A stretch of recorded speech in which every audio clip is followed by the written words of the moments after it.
It had come to Dan in a flash. He'd written down an idea in an old notebook before coming to the house. It had somehow fallen beside the desk in the bedroom and thought he had no clue what gave him the idea. To check there, he found it just the same. Instead of relaxing with Linda or playing with Tommy, he sat down at his typewriter and wrote for hours. It gave him hope that something. Dan's mind was elsewhere when Tommy tried to get his dad to play Racin' Roger with him. Linda found Tommy trying to play the game by himself after dinner. She sat down and played a few games with him to clear him up, but she could tell he had really wanted to play with Dan.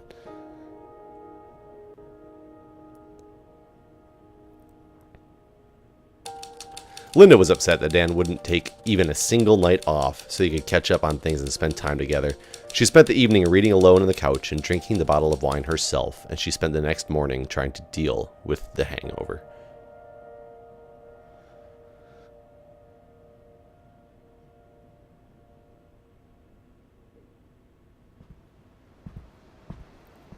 All right, everybody, welcome back to the Novelist. This is going to be Chapter 2, Full House. A friend of the Full House, it's already something that's a TV show. So basically, I had to start the game over because I switched over computers and everything. I actually had discovered that I could have chosen a different outcome for the first chapter. I could have had Linda drink the bottle of wine, but instead, I did exactly what I did before, and I found Dan's notebook so that we would be in the same place and people would not be confused, including myself. But Chapter 2...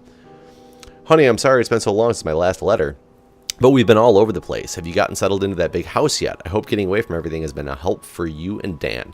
I'm writing because, speaking of getting away, your father and I are going to take a road trip.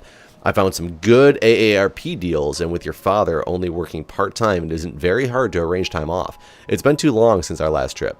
I've always enjoyed changes of scenery, and as you're hopefully learning, it can be just the thing a marriage needs. Lord knows it helped us.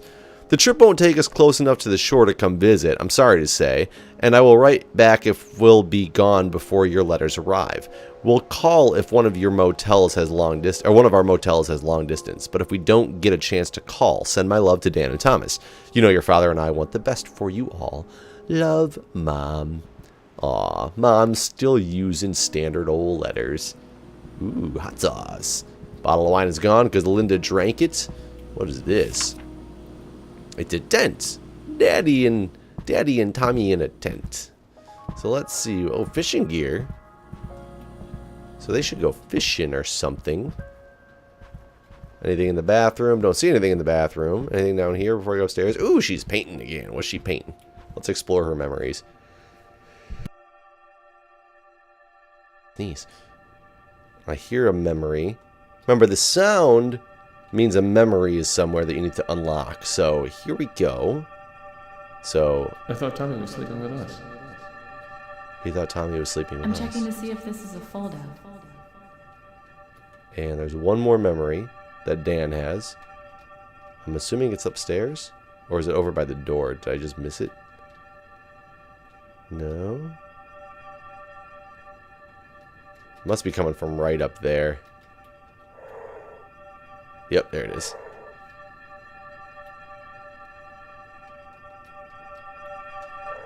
Nope, didn't want to possess you. Nope, possess. Get out of picture. There we go, space. I barely had any journal entries since we arrived, and I'm writing this one with a god-awful headache. Not a good track record so far, Linda. I tried to get Dan to take a night off last night, but he said he just didn't have the time. So I opened that bottle of wine myself after Tommy got to bed and somehow finished the whole thing. I knew I should have eaten something, and now I'm paying for it. All right, time to see if my stomach's settled enough to figure out where we put the aspirin. It's going to take a while to get used to where everything is in this place. So that's the last memory. Oh, yeah. In her head. She must be feeling better. Or maybe it's a long time later. I'm not really sure. What does he say? Was one night, not like it happens all the time. So he's feeling a little resentful that she's mad at him. Can I read this thing? Oh no, I can explore this memory.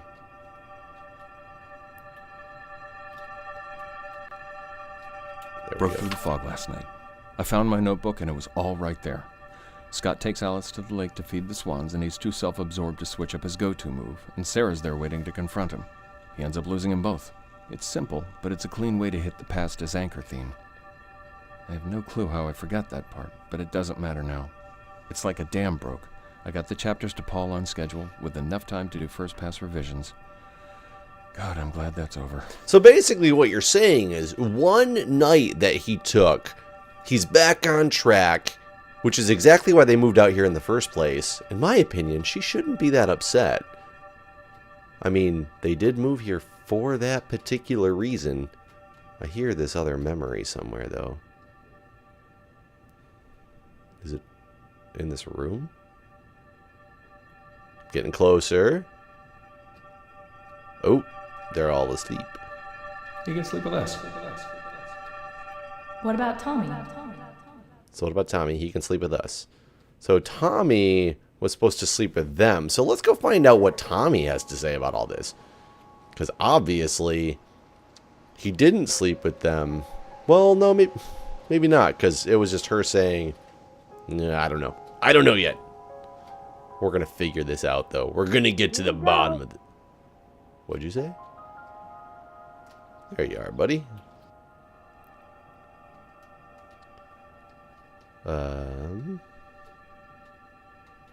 Why would you take me all the way upstairs to take me so far away? Can I read what's on this typewriter? Or his notebook? Nope, you can't do that.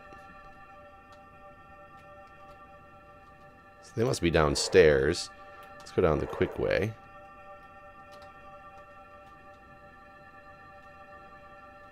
It's a memory somewhere. There it is. Let me call his mommy. Let me call his mommy. Can Davy sleep over? Okay, so he's got a friend.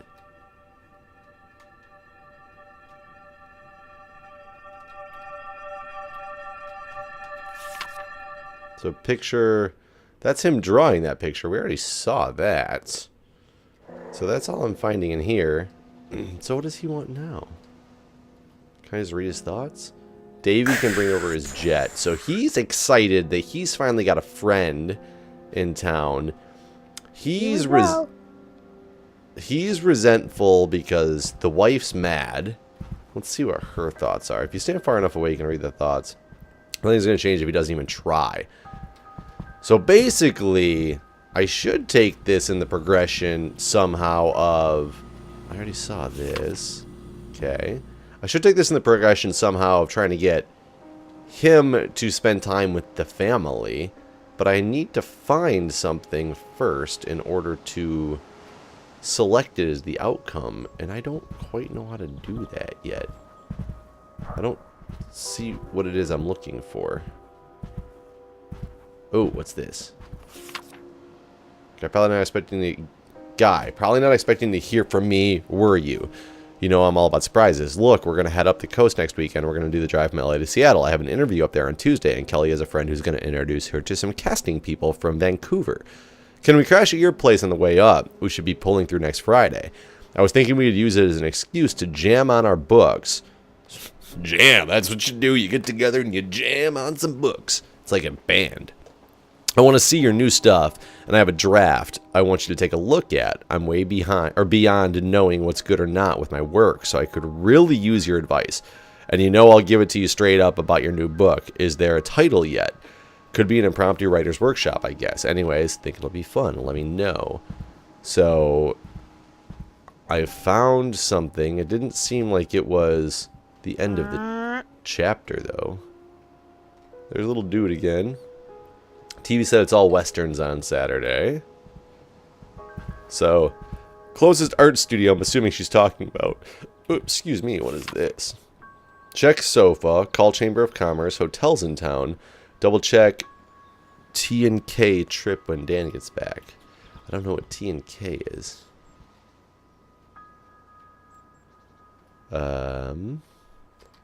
So where'd Dan go? I don't know how to... Sorry about the beep. I don't know how to... Where are you? You upstairs? Let's get up there. You gotta be in here, right? No, you ain't even working on your stuff. Can I read your notebooks now? Ooh, I can read this notebook now. I took Tynan up on the book jam. He hasn't seen a word of my new book, and fresh eyes are priceless. He bailed me out on Tramer's Way. I hope he understands how much of that book worked because of him. I still remember when we were walking to the pond, and he had the idea about using newspaper clips and police reports. Of course, no matter how many times I tell interviewers it was his idea, they just keep giving me the credit. Maybe they just want the tidy auteur version. Oh well, can't change that. Let's just hope he has an idea for this one too. Friday can't get here soon enough. Okay, so he needs Friday to come. Read Dan's thoughts to see what he wants. I already read his thoughts, didn't I? Where did he go? Where is he?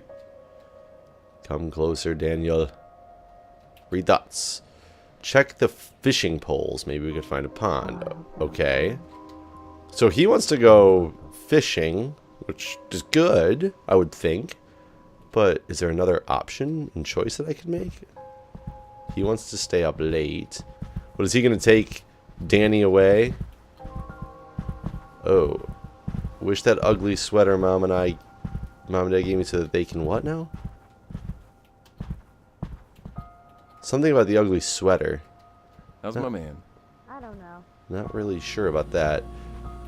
So here's the fishing pole. Selecting the fishing poles will choose Dan's resolution for this chapter. Linda and Tommy. Why would Linda and Tommy be disappointed? However, you discovered Linda or Tommy's desired outcome, you'll be able to find a compromise with one of them in the next chapter. So she had something to do with an ugly sweater. Can I go find that ugly sweater before I move on? No, I didn't want to possess him. Dad better keep his mouth shut. Uh-oh. Uh-oh. About what? Let's find that ugly sweater. Is this his book again? Good news. Mom Oh. called today with a change of plans. They made better time on the first leg of the trip than they expected, and they're coming to visit. Bad news, they want to come this weekend. Did Dan tell Tynan they could stay here for sure, or is that still up in the air? I'll ask after dinner. She sounded cheerful enough on the phone, though I can't help wondering if they took this trip because they hit another rough patch. I hope not. I hope they just want to see Tommy and have a classic Mears family feast, though maybe seeing how they've ended up will be good perspective for Dan and me. Speaking of which, Dad better not get nosy. I've told him 1,000,000 times that my marriage is not his business. Maybe I'll try the thing Christine told me. When someone asks you something private, just say, "Why do you ask?" Put it back on them and see if they've actually got a reason to get into your business. Yeah, I've got to remember to try that. We'll see how he answers that one. Okay. Interesting. Interesting. All I'm up here for is looking for this ugly sweater. Oh, what's this one? Talked to Davy's parents, and they're okay with him sleeping over. They said they'd take care of Tommy some weekend in return. I know the timing isn't great, but maybe we can work something out. Let's talk when you get up. Read Tommy's thoughts. So he wants Davy to come over. Well, let's get the kid some friends, man. Let's let his friend come over. We can use the blue sheets to make a sofa for it. Ah, so see, he's all about the friend coming over. So let's use the blue sheets. Blue sheets. Blue sheets. Maybe I need to... Oh, wait, here they are. Select the sheets. So choose Tommy's resolution for this. Dan and Linda will be disappointed. Hell yeah, Tommy's getting it, man. Tommy's got a friend. We must embrace.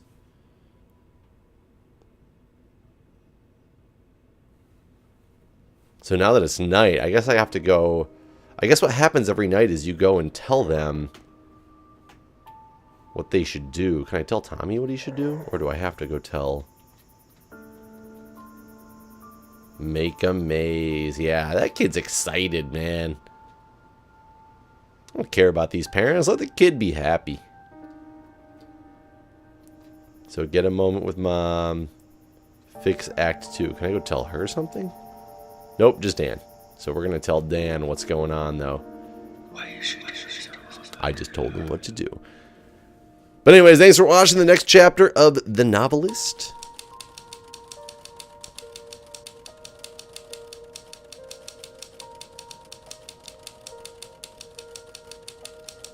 So basically, Dan helps Tommy make a fort. And they had a good time. That's cool. Lou never thought she'd be upset about not wearing the hideous sweater her parents had given her last Christmas, but she found herself eyeing it sadly when her mother called and Linda had to break the news. She heard a hitch in her mother's voice that worried her. She tried to find out if the parents were okay, but her motive was a comment about how much long distance would cost, and the conversation short. I don't know why. Why would you want to wear a sweater? Weirdo. Dan hated missing a chance to give feedback on his book, and he found the company distracting. He tried to work through the commotion, but he never got into the rhythm. He couldn't even focus long enough to do small corrections, so he accepted the role of selfless host and spent the weekend running errands, not working. That's cool. One weekend. Whatever, dude. Suck it up.